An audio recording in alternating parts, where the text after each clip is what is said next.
Welcome to Inflection Point Podcast, where our mantra is cultivating change from the inside out. Join your hosts, Anita Russell, Mavis Bauman, and Gail Hunter, as we create a brave space for conversations about racism, personal transformation, and accountability. Conversation provides a means to dive deeply into your thoughts, ideas, and beliefs and examine what emerges in your words, actions, and behaviors. The show is a journey towards anti-racism by cultivating change within yourself first and then out into the world. Learn to engage in racial dialogue using 4 tools: courage, conversation, relationship, and accountability. Discover how truth, reconciliation, and healing can emerge from honest and deliberate conversations. Manifest social change right now on Inflection Point Podcast.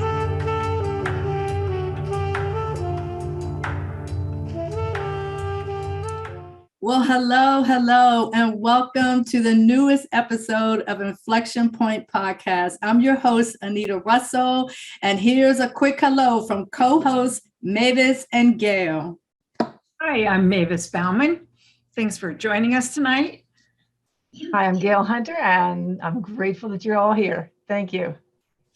Excellent. So if you've been following us along, we've been talking quite extensively about identity, this whole issue of identity and renaming, and how our identity as Black folks kind of changes and morphs over the course of time. One minute we're called the N-word, the next minute we're called Negro, and then we're called Black, and then we're called African American. But what we talked about really extensively is defining ourselves and just having that space where we can just define ourselves based on how I see myself and based on how I want to move through the world, and not necessarily always being bombarded by someone else's definition of who I could or should be. So we're switching the topic a little bit. It's still kind of related, but it kind of moves into a different sphere, if you will. And what we're going to be talking about today, the overall topic is being Black globally. And so we're going to talk a little bit from the question. The central question of the hour is, if I can't be Black in Africa, where can I be Black? And that question actually came to me when I read a couple of stories about things that happened in a private school in Pretoria, South Africa, where some of the girls were reprimanded and policies put in place that discriminated against them based on their hair. So we're going to have a discussion today, and the first question is, well, what's the deal with my hair, right? And so I'm going to give to you all the way I describe my hair. And so first of all, you can see my hair is in a natural state. And I have worn my hair in a natural state probably at least 85% of my life. I've gone through those periods where I've had relaxers and, different things like that. But for about 85% of my life, my hair has been in a natural state, either in an afro or in locks, which is how I've been wearing it now probably for about the past 25 years. So my statement on my hair is this: my hair naturally grows out of my head, thick and curly like a rainforest. Yet people expect me to mow it into a lawn with these fine, straight blades of grass. But my hair doesn't grow out of my head like that. And so I'm connecting all of this again to these girls, these high school girls, where the school banned natural hairstyles. The students ended up having to protest for their right to literally wear their hair the way it grows out of their head. So to me, that is absurd. that I can't do that. So I want to hear from Mavis and Gail. When you hear me, because all three of us being together, we've had conversations about hair. So when you hear me talk about my hair and how my hair grows out of my head naturally, the look and the way that it does, what are some of the things that come to your mind based on your experience in, kind of observing Black folks and what their hair looks like and how it can change, and it's very creative and it's all of these incredible things. So one of you just jump right in. Go first, Gail. Okay. I've always had curly, wavy hair, right, since I've been born. And my mother used to cut it really short. I mean, shorter than even Mavis's, because she had no idea what to do with it. My hair isn't anywhere. It doesn't have the texture and the curl that certainly Anita, you have. And I always wanted to be curlier, but this is kind of what I've got. But I straightened my hair forever. And when I would see women that would wear their hair natural, and when it really came into style when I was in college, in the late 60s, early 70s. And then men and women both were wearing afros and just letting their hair finally get natural. I was still straightening my hair, and I was so envious. I just wanted to be able to do that, and I was too afraid to let myself just do that, because I had all this conditioning saying it's not okay to have this curly hair, right?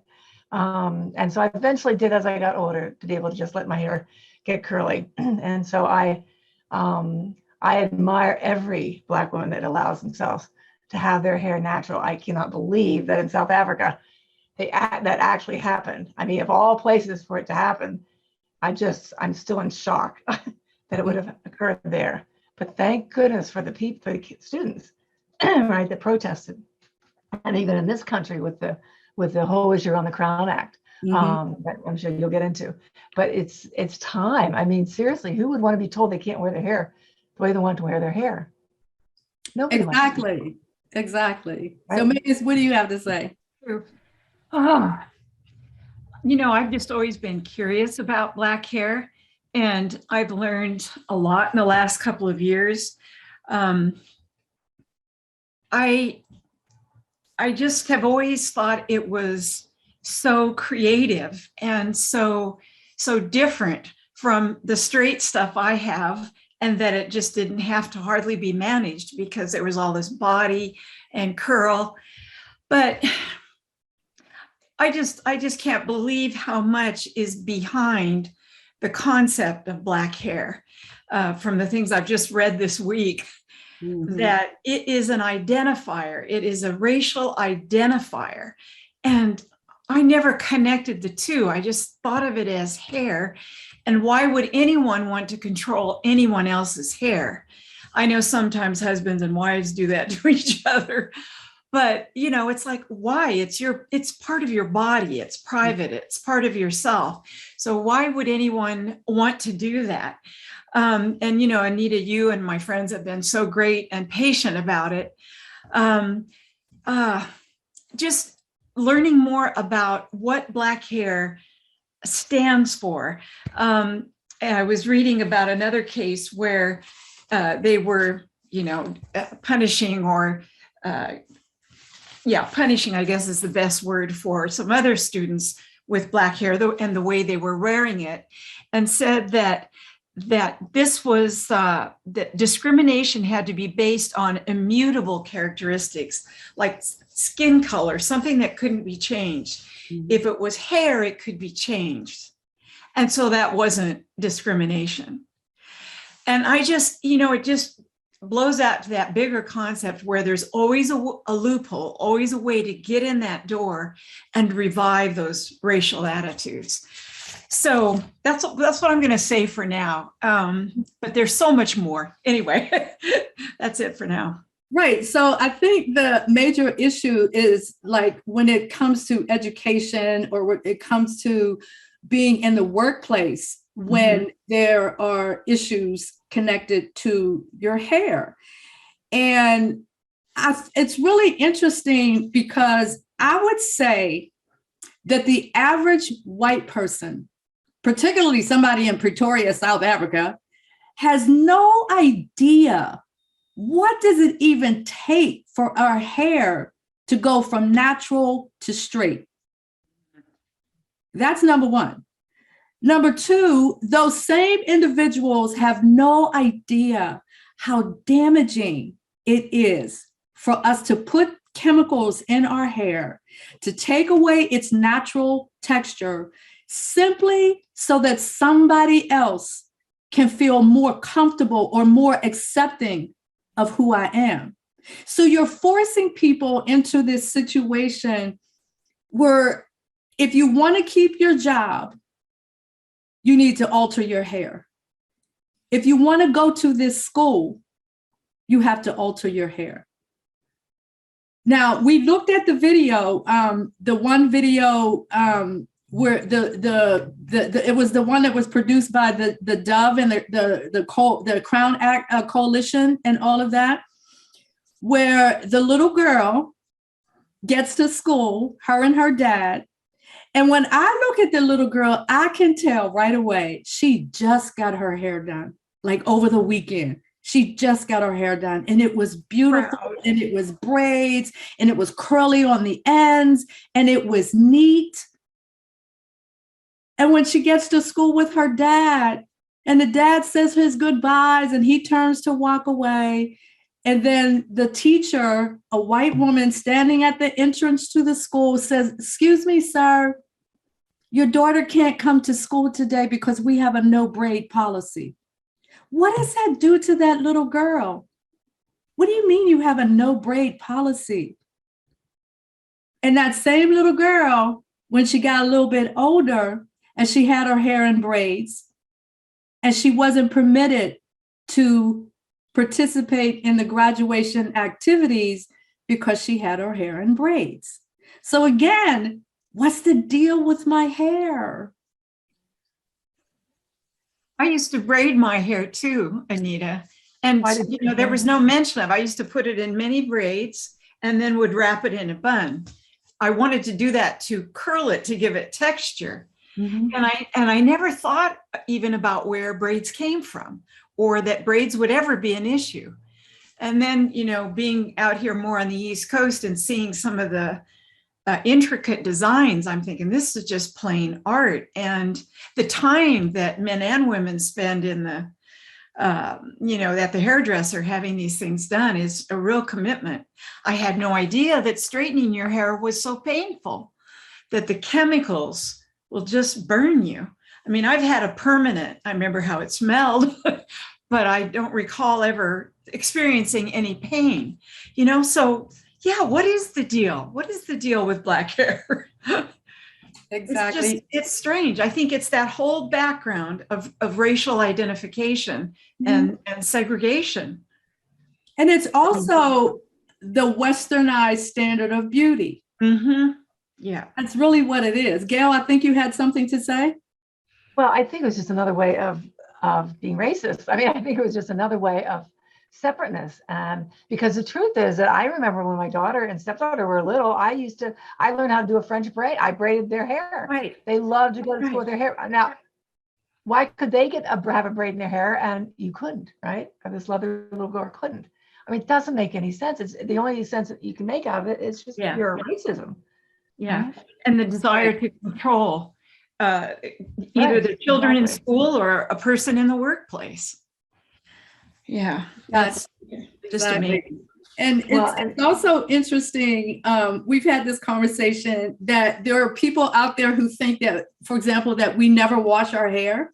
I mean, you just have to laugh at some of these ridiculous ideas. I've seen where our hair has been like an afro has been referred to as a bird's nest.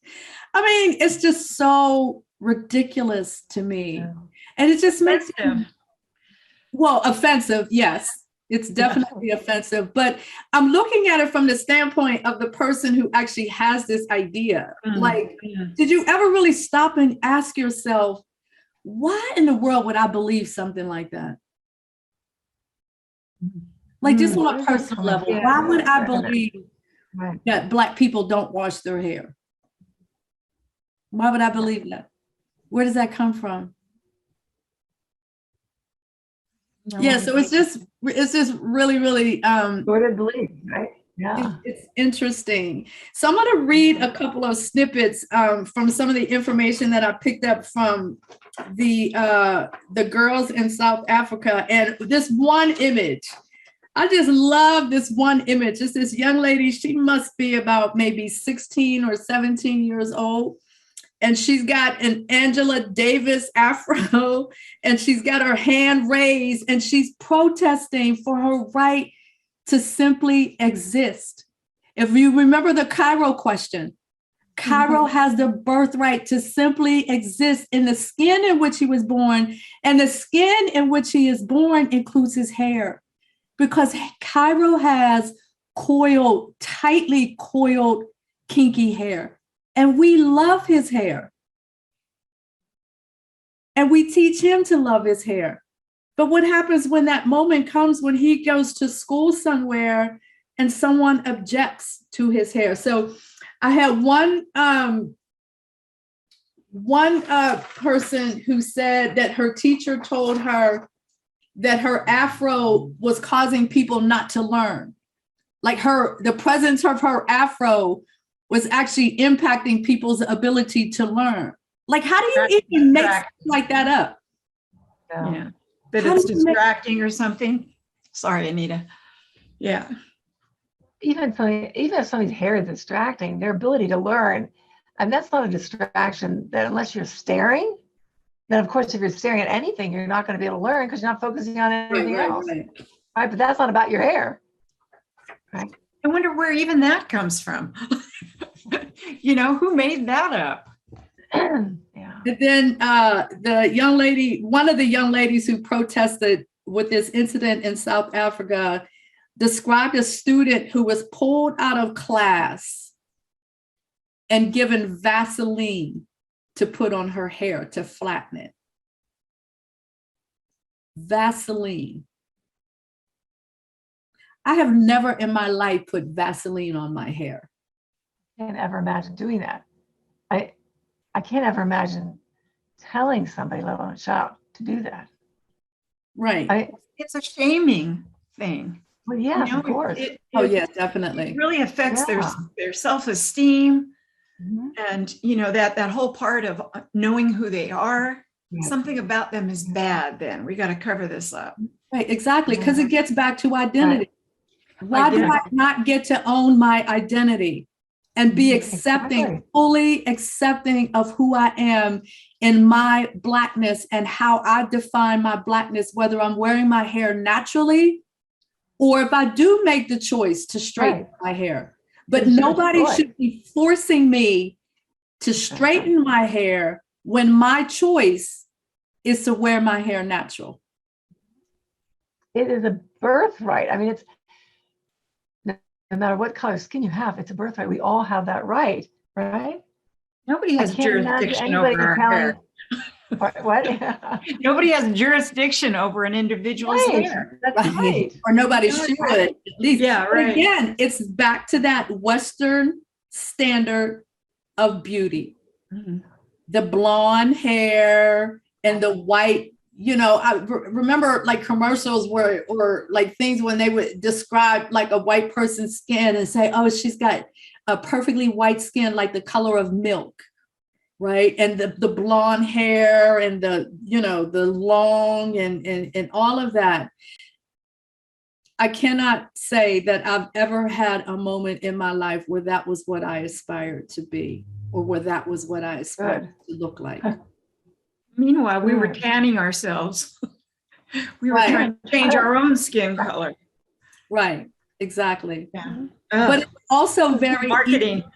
It's also very easy for children to be impacted by these things, right? Like the little girl in the video. So I'm going to tell you, you mentioned tanning. When my older girl, my older girl, Hillary, was about 5. Yeah, because this was before I had Olivia. She was about 5, and I had her in this school, and she was I think we were I think there were 2 families that were Black, mine and then another family. And then the other family, they had multiple children, but it was just it was just Hillary. And I remember being at home over the weekend. It's one particular weekend, and we had a patio off from the living room. So you open up the sliding glass doors and you go out on the patio. So, we're just kind of hanging out on Saturday afternoon, not really doing much. And then I saw Hillary go in the bathroom and get a towel. And she came back and she went out on the patio and she laid the towel down and she laid out in the sun. And I'm looking at her as she's doing this, and I'm like, Hillary, what are you doing? And she said, I'm getting my tan. So I had to explain to her that people get a tan because they want to look like you. You already have what they're trying to achieve. Yeah. And so I think that might have been one of Hillary's early lessons along the lines that people can be different and behave differently based on what is a part of their culture or what is a part of something that is connected to them racially. But that doesn't necessarily apply to you. Again, so it's this whole entire thing of establishing a standard, right? And I think that's a part of what this whole entire conversation is about when it comes to, like, what's the deal with my hair, right? And then some of the other things that I've read, we mentioned the thing about the bird's nest. Her hair was not ladylike. We've been told that. Professional. Yeah, it's not professional looking, and it looks a mess, and it smells, and all of these different things. And so here we are walking through the world, and this is the stuff that's heaped on top of us. It's heaped right on top of our hair.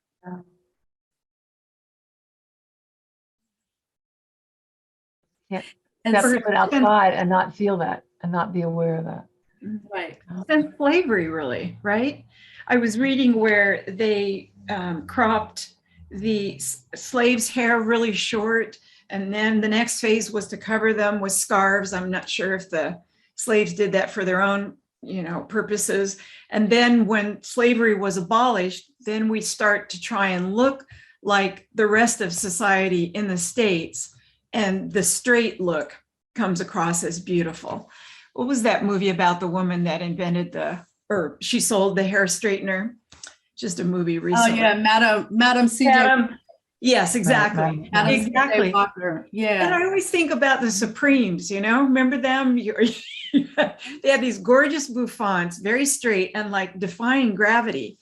And I wonder how they got those. I mean, I don't know if those were wigs at the time or what, but they were totally, assimilating into the white bouffants, right? Yeah.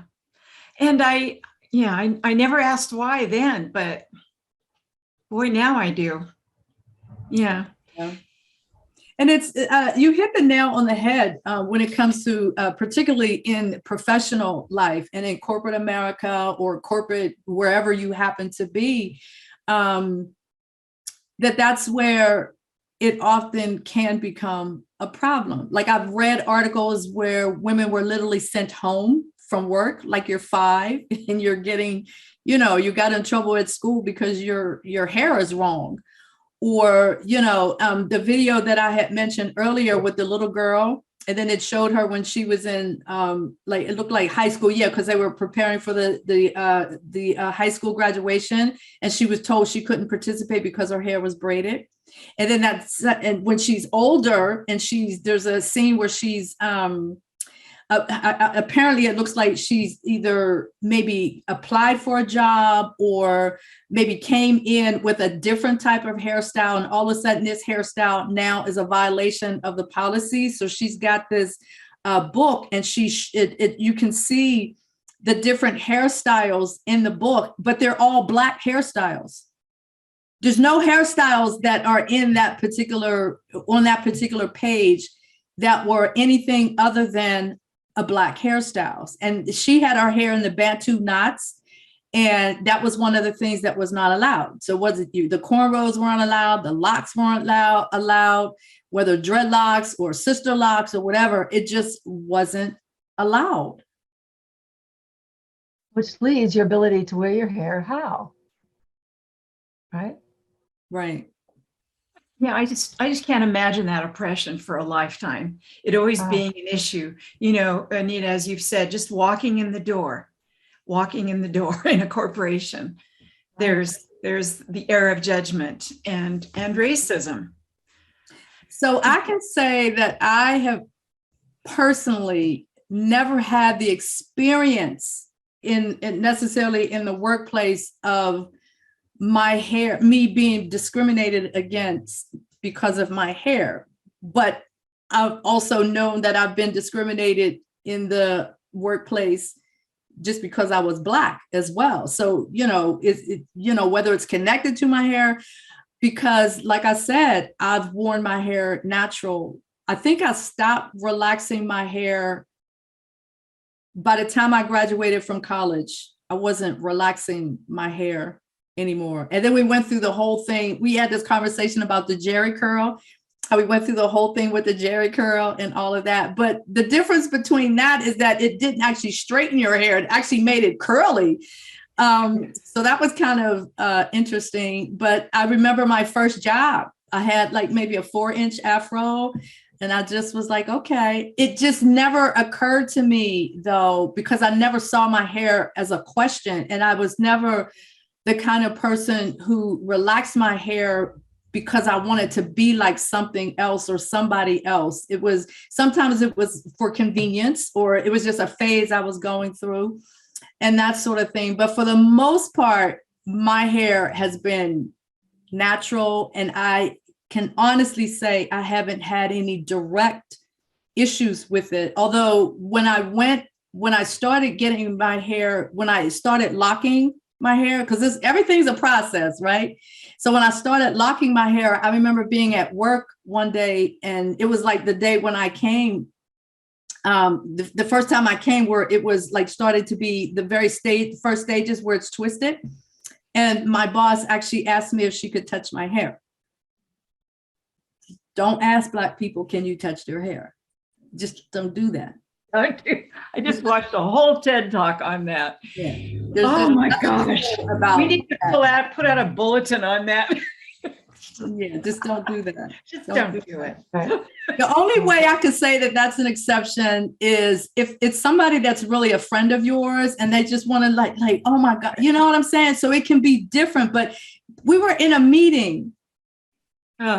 And she asked me if she could touch my hair. Yeah. So we're going to take a break. At this point, we're at that point where we can take a short break. And when we come back, we're going to continue the conversation, but we're going to switch the conversation a little bit and talk more about the Dove research study and the Crown Act. So I want people to really, really be aware of what the Crown Act is, where it stands now, and what they can do to help to push that through the legislation. So we're going to take a break, and we'll be right back.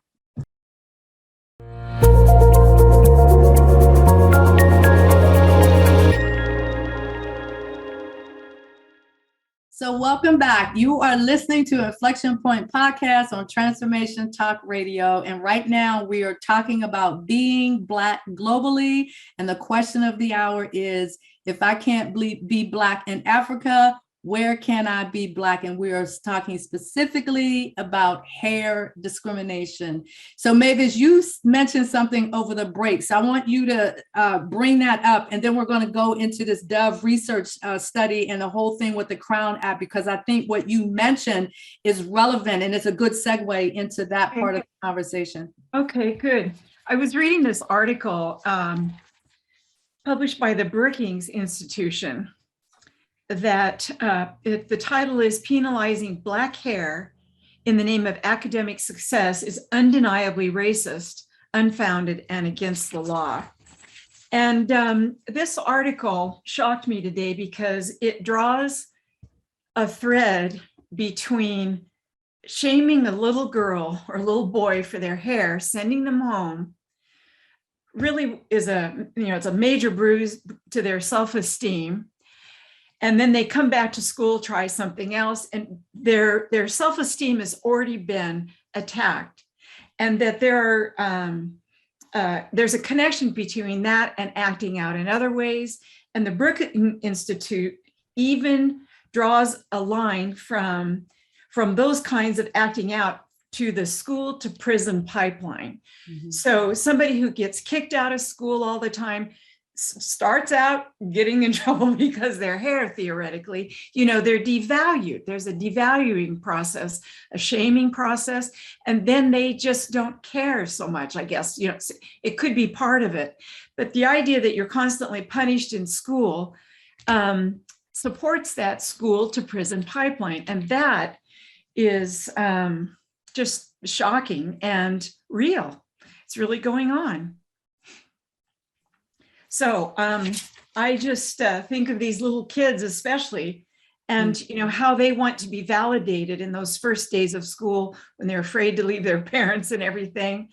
And to be criticized for anything is just earth-shattering, right?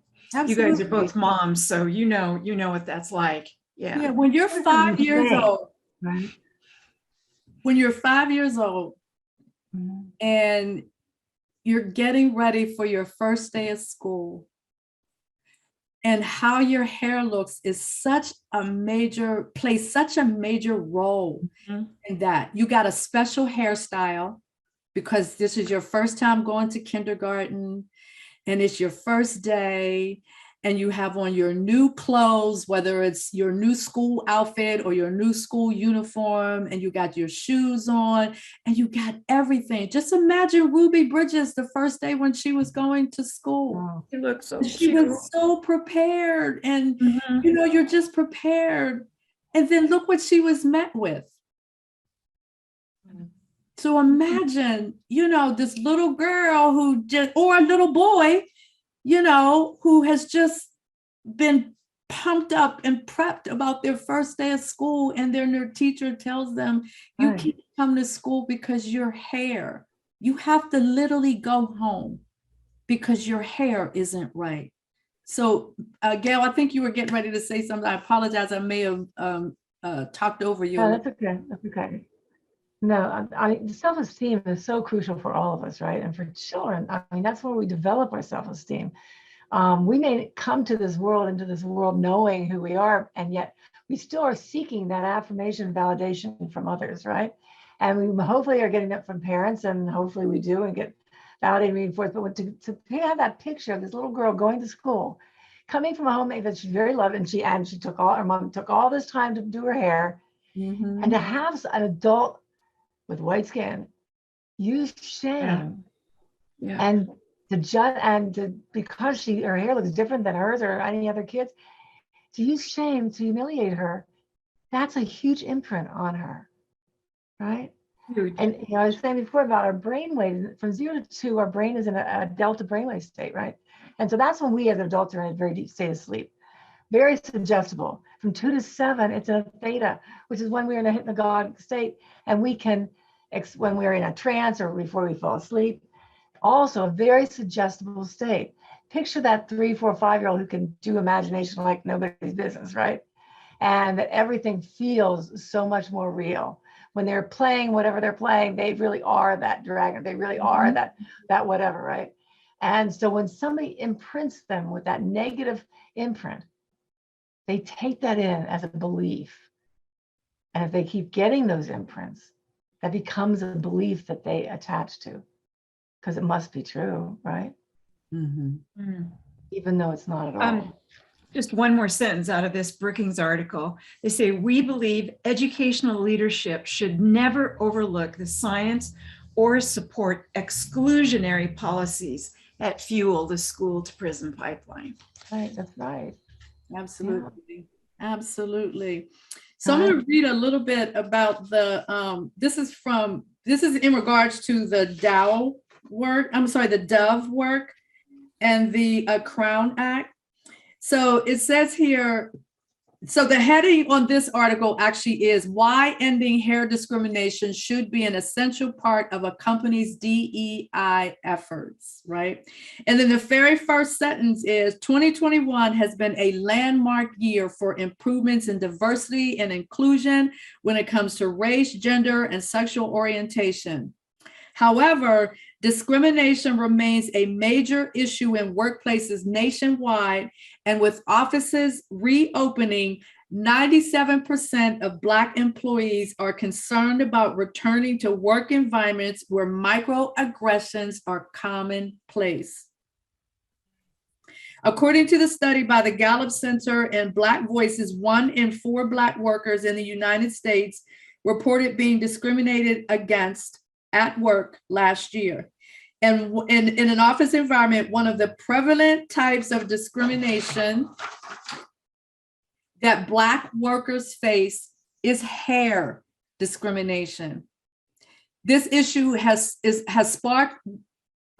issue is what sparked the creation of the Create a Respectful and Open World for Natural Hair, which is where the acronym CROWN comes in, for the Crown Act in 2019, which aims to outlaw hair discrimination in the workplace and in public schools. So the Crown Act is kind of making its way across the nation and getting lots of feedback and lots of push to get it through the legislation. So currently, it has passed legislation in 14 states, and for workplaces in states without the Crown Act. However, employers are responsible for facilitating initiatives that support Black employees. So the point being,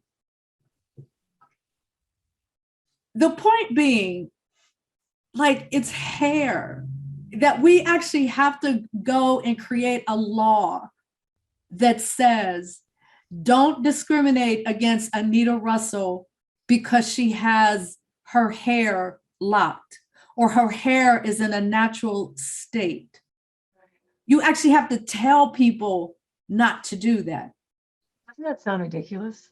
It just sounds So ridiculous. We do. And I heard that the Senate has not yet passed legislation, that the states are passing them individually. Is that right? And the Senate rejected it, and then they brought it before the states. And I'm just thinking, I just heard about the Crown Act like a month ago. Just heard about it. I don't know if it's because I don't have network TV and advertisements on TV, but it's just surprising, and it's long overdue. Absolutely. And just a little bit of information from the Dove research study in 2019, that hair discrimination has measurable social, educational, and economic impact. And it starts, we had mentioned, it starts with children as early as 5 years old.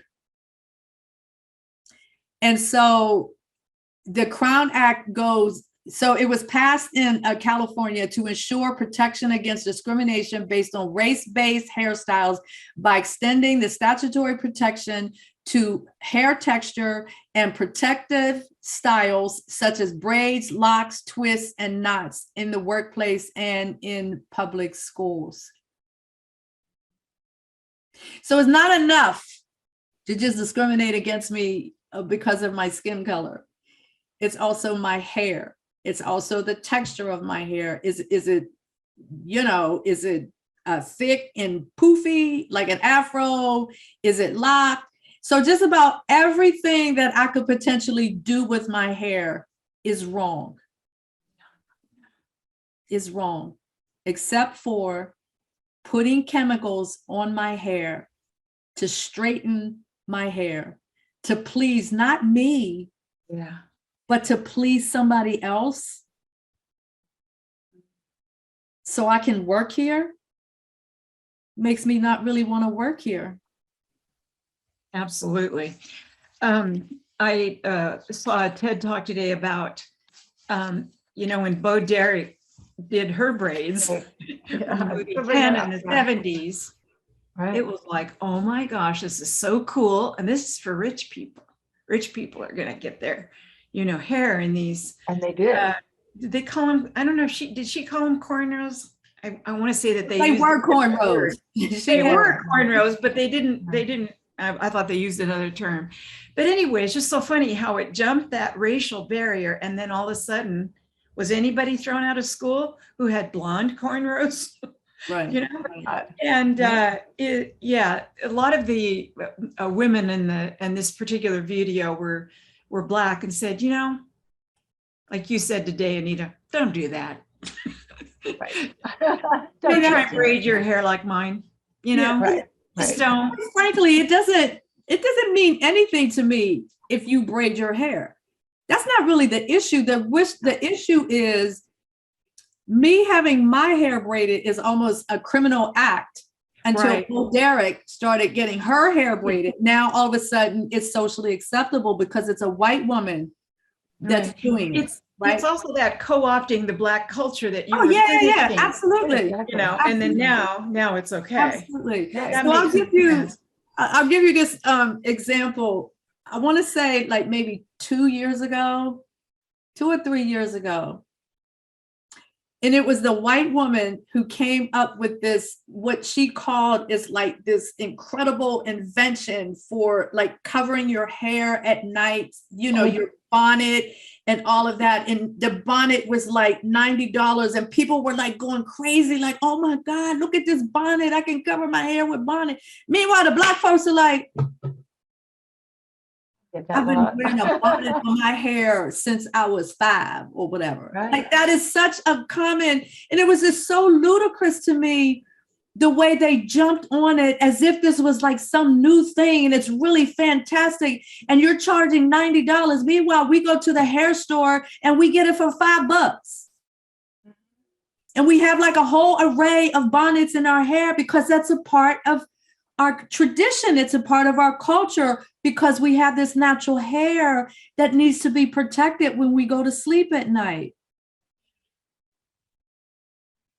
And then at one point she said, oh yeah, okay, yeah, so Black people do. Okay, so for Black people, it'll be $35 instead of $90. That's so insulting. It's incredibly insulting. All the way around. It's all the way around. No matter how you look at it, it's insulting. Right. Yeah. But all of these things. I'm sorry, go ahead. Anita. I think this goes back to the matter of proximity. If you don't have close Black friends, you do not know any of this stuff. You do not know that that Black women would sleep with a bonnet or wrap their hair. Some of my friends use a wrap, and you just don't know what's involved. You don't know what. I just know that like the drugstore has a whole separate section, and I don't know what it's about. I don't know what it's about. There's this gap of knowledge. So right, exactly. We're handing it out tonight. And most people just don't know what they don't know. That's like my new phrase these days. You don't know what you don't know. Yeah. And don't pretend like you know what you don't know. And when I tell you the truth about what you don't know, you need to just accept that because you don't know. That's the bottom line. You just don't know. And you don't get to judge something you don't know anything about. Right. And even when you do find out about it, you still don't have the right to judge me because it's not yours, it's mine. Yeah, exactly. It's not yours, it's mine. Right? True. Yeah. So just and every Black woman can tell you like a funny story about their hair. I've shared some of those funny stories about hair. Like when I was growing up, I think this happened when I was about 12. And my mother used to send me to this woman named Mrs. Jones. And Mrs. Jones had to be like 100, like when I was 12. She just seemed like she was this, you most likely can't relate to this, but all of those Black women out there who can, or in my age group, and they can relate to going to that Miss Jones person who straightened your hair with the hot comb and then got that thing with the curling thing, and did that with, all of that. She burned my ears. I would always be sitting in a chair going like this because she's burning my ears and all of that. And the last time I went to Miss Jones, I was just fed up. I was just completely fed up. I was angry with my mom because she kept making me go to Miss Jones, and I kept saying, I don't want to go. I don't like the way she does my hair. And when she does my hair, it makes me look like I'm bald headed, because she would make the curls like really, really, really tight. And it made my hair from this to like this. And I hated it. That one last time, I totally rebelled. And when I came home, I just went straight in the bathroom. I got an Afro comb. I wet that Afro comb and I just combed all that straight out of my hair.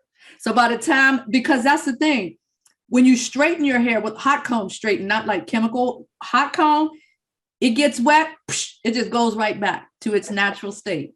And so by the time I came out the bathroom, my hair was right back. And my mom finally got the message. Like, I'm not going to her anymore. You didn't get in trouble? I didn't get in trouble because I kept telling her, Mommy, I don't want to go to her anymore. I was 12. By then I was like about 12. And I'm like, I don't like the way she does my hair. And it makes me feel like an old lady. So I didn't have to go to Mrs. Jones anymore. And then that's when I started kind of experimenting and just doing different things. And I'll tell you this one story. I met a woman once when I was in Pittsburgh, but before I moved back. This was like years ago, like in the 80s or something, or maybe the 90s, when I just happened to be in Pittsburgh. And I was at a hotel, and I was grabbing a cab to go to the airport because I was going back to New Jersey. And I get, waiting for a cab. And then there was this woman, this white woman that was waiting for a cab also. So then we were just like, well, we're both going to the airport. Why don't we just share a cab? So we decided to share a cab. And it turns out that she was a hairstylist, right? And she was in town for this hair conference. And it was a Black hair conference. And she said to me, Black hair is the best hair to work with because it's like sculpture. She said, whenever I'm doing something, I feel like I'm sculpting a work of art. And I just felt so good. I just felt so good just listening to somebody who was not Black. Right. A Caucasian woman, but she handled it. She worked with it. She valued, right? She saw the beauty. Valued it. Yeah. Exactly, Gail. She valued it. And she saw the beauty in it. And she saw it as art. Right. And that's how a lot of us see our hair as art. It's art. Think of all the braiding designs. And it's amazing, the intricacy and the different ways that people are braiding their hair. And I mean, it's just incredibly beautiful. It is art. Exactly. It totally. Anita, you remember inviting me to that natural hair conference? I think it was at the Javits Center or something. It was years and years ago. I didn't go. I think you didn't either, but I was wondering, what was that about? I didn't go. But you know what those are about? It's like a hair conference, 100% focused on natural hair. And Black hair, right? Yeah. Okay. It's stylists, it's people who make hair products, suppliers, all of that kind of stuff that's associated with your hair. And they have this big conference kind of deal. And you kind of go there and you look at all the different things that are connected to natural hair. You look at the different styles. They have braiding, and they have all this stuff going on that is literally a celebration of our hair, how to take care of our hair, how to grow your hair, and things like that. So it's not just for hairdressers. It's for anybody who wanted to come. It's usually something like that. Yeah. Celebration of hair. Yeah. And you go and you learn. I wish I'd gone, girl. I wish I didn't go either. I didn't go either. But maybe next time. like the products, the people who make the products, and it's the products all the way from shampoo to conditioner, to leave-in conditioner, to moisturizer, all of these things, these products that we have to have in order for our hair to be healthy. That's why I compare my hair. It's like a rainforest. Yeah. All the things that a rainforest needs in order for it to be healthy, and all that moisture and all of that. That's what our hair needs. It's like this living, breathing part of who we are.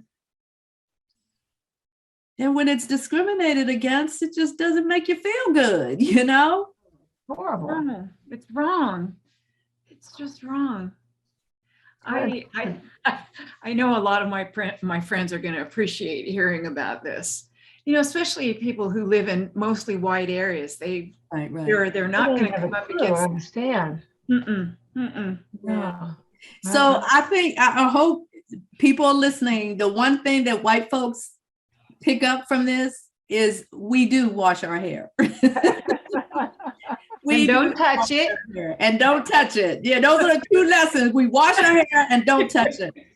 Right. So we're almost completely out of time. And I just want to be able to call out we have about 3 minutes left. I want to call out a couple of things. I want people to definitely visit thecrownact.com. And you can actually get involved in passing the Crown Act in your state. There's a place where you can go on. They have a petition. You can sign the petition.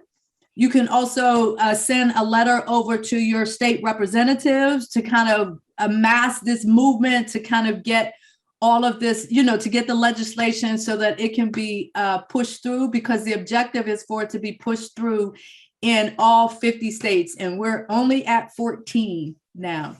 And just as a side note, you can also visit the Place to Soar and just get a complete idea of what it is I actually do, theplacetosoar.com. So Mavis, Gail, your last little shout outs in our 2 minutes that we have left. Go ahead, Mavis. Okay, thanks, Gail. Again, my name is Mavis Bauman, and I am president of Seed a Better Life. We're an organization that works with genocide survivors in Rwanda. And we are now working with the next generation, the children of survivors. And it's such an interesting time. We're 25 plus years beyond the genocide, and the marks are still very deep. One thing I've noticed in Rwanda with respect to hair is there are all kinds of people in the small little street venues that will braid hair in those intricate ways for like $5. Mm-hmm. So these people who have nothing get their hair braided, and it's just gorgeous. And they're proud, Of course. Right. Gail? Yeah, well, I'm Gail Hunter, and I am a therapist in private practice, but my nonprofit is called OMA, Center for Mind, Body, and Spirit. It's under www.omapittsburgh.org. And we have a bunch of different programs that we offer and events that we schedule for with holistic practitioners, to a youth program that we do during the summer and throughout the year. And we have a trauma panel that talks about being a survivor of different abuse. So please join us. But I want to mention one thing to Google. The Dove Project put out a film that's called Hair Love, and Google it. It's amazing. You have to watch it. It really is. Yeah. Excellent. So you have been listening to Inflection Point Podcast with Anita Russell, Mavis Bauman, and Gail Hunter. We're here every first and third Wednesday of the month on transformationtalkradio.com, and we will see you next time. Thank you for listening to Inflection Point Podcast, where our mantra is cultivating change from the inside out. The journey towards anti-racism and social change doesn't stop here. Truth, reconciliation, and healing come from ongoing, open, honest, and deliberate conversations. Continue to dive in and deconstruct your thoughts, ideas, and beliefs as we band together to manifest social change. Tune in to Inflection Point Podcast every first and third Wednesday at 3 p.m. Pacific, 6 p.m. Eastern, here on TransformationTalkRadio.com for more conversations about how we can cultivate change from the inside out.